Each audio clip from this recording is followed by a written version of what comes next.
So if it's not headlines about interest rates, it's headlines about currency falling, about the pound getting weaker against the euro, the GBP, whatever it happens to be.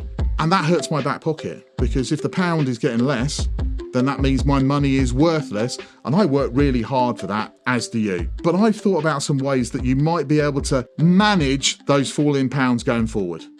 So why do I need to worry about the value of the pound, and why is it important? I guess let's take that bit first before we look at the way in which it might help. If the pound falls, what's that going to do?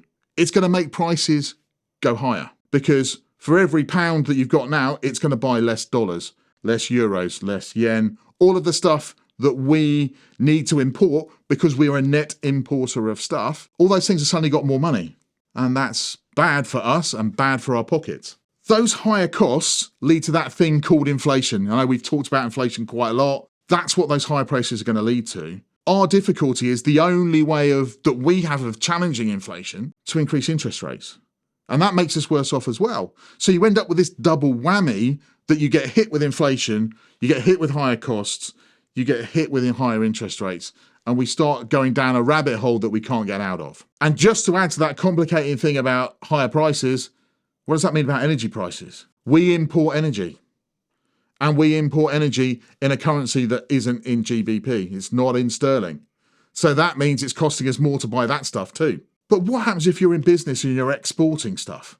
Which is great news to you, because it means that your stuff is costing you less. So somebody buying in the US your product is going to go, well, hold on a minute, that's cheaper for me to buy now. So that might actually lead to a benefit. It might lead to the economy in terms of exports improving, because our things are less costly to other parts of the world. But that doesn't mean that we are more profitable, because we're getting less bang for our buck. So what can we do about all this? It all sounds pretty depressing, Martin. All you seem to be talking about at the moment is bad things. I want some really good news that's going to help me going forward. Okay, well, I've thought about all of this stuff, and it is difficult when it's big stuff that's affecting us that we can't do much about. But maybe these are three things that maybe might be able to help a bit better. So first thing, buy local. If you're fortunate to have a farm shop up the road, it might be a bit more money, but they will be selling their local crops, local produce, local meat that has been slaughtered, has been grown in the local area. Well, that means you're not paying it to be imported from Australia, from Italy, from wherever it happens to be, and therefore that might cost you less. We might have to accept that we can't have strawberries in December, because the only place you can get strawberries in December are from Egypt. And last time I looked, Egypt isn't close to the UK.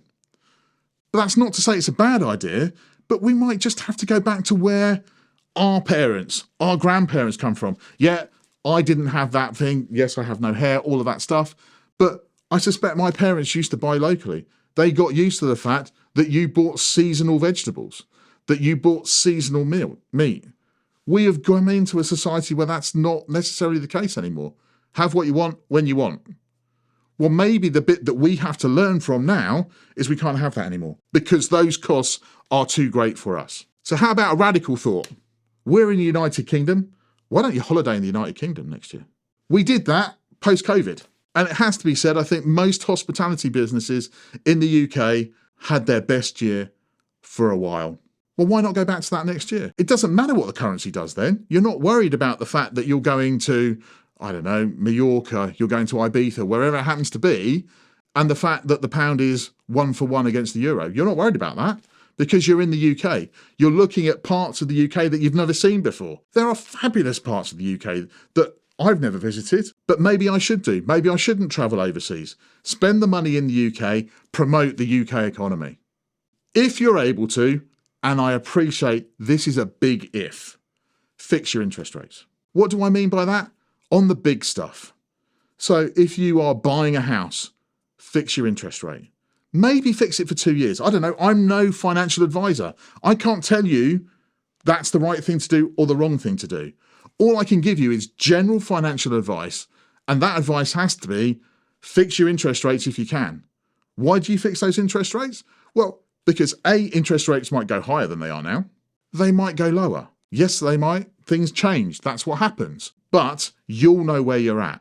It's about budgeting. It's about managing your finances. It's about enabling you to spend the money that you earn, that you work hard for, on the things that you want to spend that money on. So the pound is going to go up, down, all the way around. Yes, it's going to. And we have little control over that. It is going to affect us, but there are some ways that we can do, and they might be little things, to help. But if we can do those things well, and we couple that with budgeting and things like that we've already talked about on the channel, then that's going to help us get through this.